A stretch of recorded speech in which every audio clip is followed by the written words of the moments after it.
Hello. I see you've been busy with shooting a DVD, a music DVD. Tell us a little bit about the experience.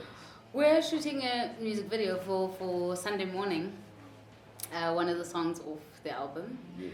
And yes, it's tiring, but it's fantastic, and we're having a good time. And my family is here, and because the song is all about family. Yeah. And I'm having a good time. Great. So the video came as a result of the Mzantsi Jazz Awards. So you won the Mzantsi Jazz Awards. Yes. In 2019. Tell us a Listen. little bit about that experience.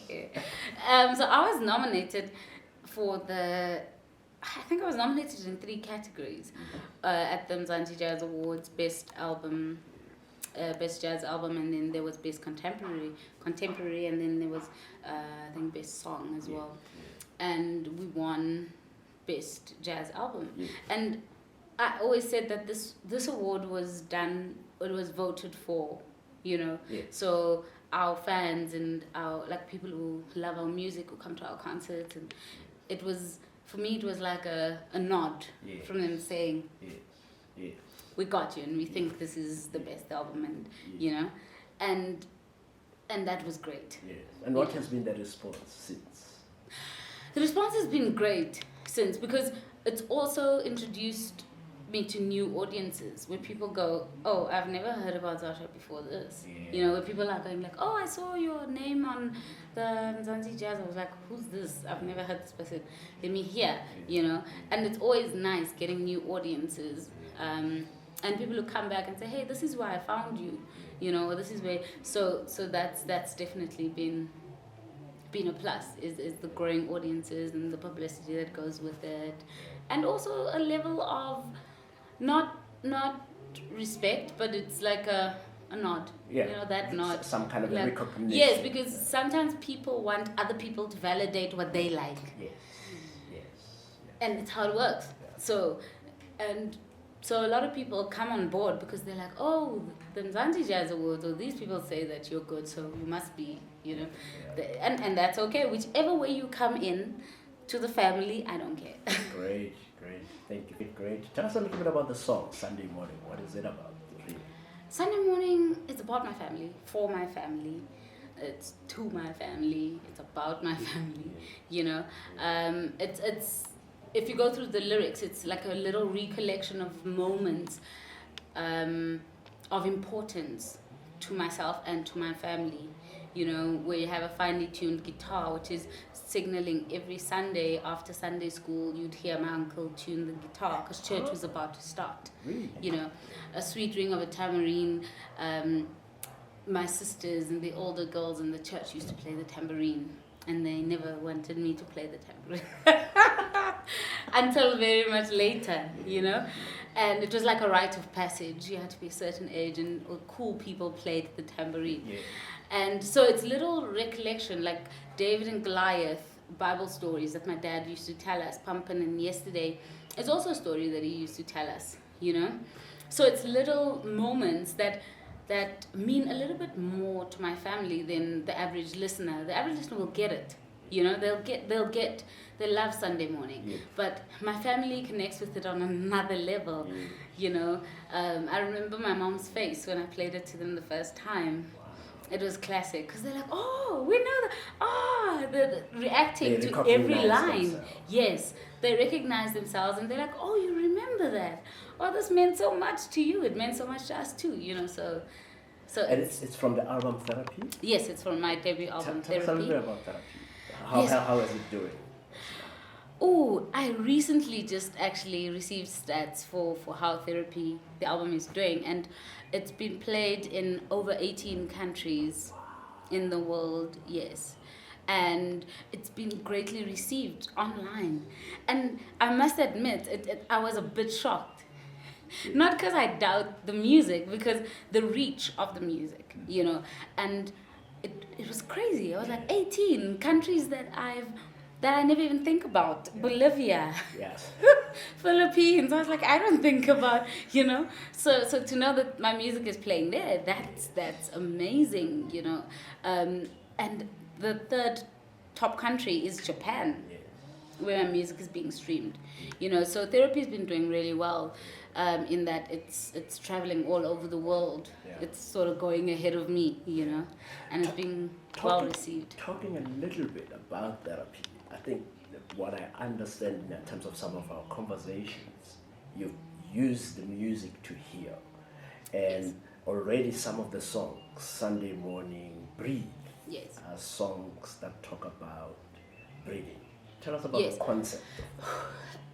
Therapy deals with a whole lot of issues, which is heartbreak, which is even just anxiety and mental health, like depression and especially breathe. It's a very descriptive way of describing of how you feel when you're anxious or when you go into a depressive state.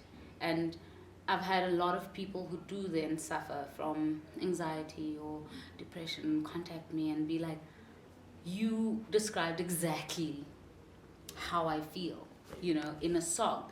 And it's no surprise that Breathe is the #1 streamed song all over from the album. Yeah. And I've taken it a step further by trying to, because you realize therapy itself, not the album, but going to therapy and seeing a professional is really expensive. So we've tried to start with initiatives where we try to like sell t-shirts and do different things to donate that money, to the proceeds of that money, to an organization, that provides therapy for people of the lower income, like who can't access therapy easily. So we've tried to do that, take it beyond people just identifying with the music and saying that, okay, so you identify with the music, and there's so many of us. Yeah. Because to me it was really sad Yeah. that Breathe was the #1 song. Yes. Yes. It was sad. I was like, no, all of us can't be feeling this way. Yeah. To like so many of us, no, and like something needs to be done, So we started this conversation in the middle. Mm-hmm. Tell us the story of Zarcia in short. Zarcia is a young girl from El Dorado Park who grew up loving music. I sang in all of my mother's choirs. My mother's a choir conductor, father's a pastor, grew up singing in church. Did a whole lot of other things, but eventually I went to study music at Wits, majoring in jazz performance and composition, and since being a performer since the age of 13, like professional performer. And eventually 2018 I realized that we're never going to be ready, so I might as well just release the album. Yes. And I did, and it's been well received. So yes. What are you busy with now? The album has been released for it's almost 2 years now. Yes, in April it will be 2 years. Yeah. What now? What's happening now with you? Funny enough, now as a result of therapy, I'm getting a lot of writing commissioned as a songwriter. A lot of people are now recognizing me as a songwriter and going, "Oh, you wrote that. Oh, I'd like," where you're getting people calling you to ask that, "Hey, can you write on this? Can you do this?" So that's an exciting avenue that's also opening for me. And right now, we just came off a show that's about to debut as a vocal coach, because that's what I do as well. And I found myself writing for the second project. Like writing stuff. There's a conceptual project that I'd like to do, which I won't say much about yet. Yes. But I've also started writing for my second. Album.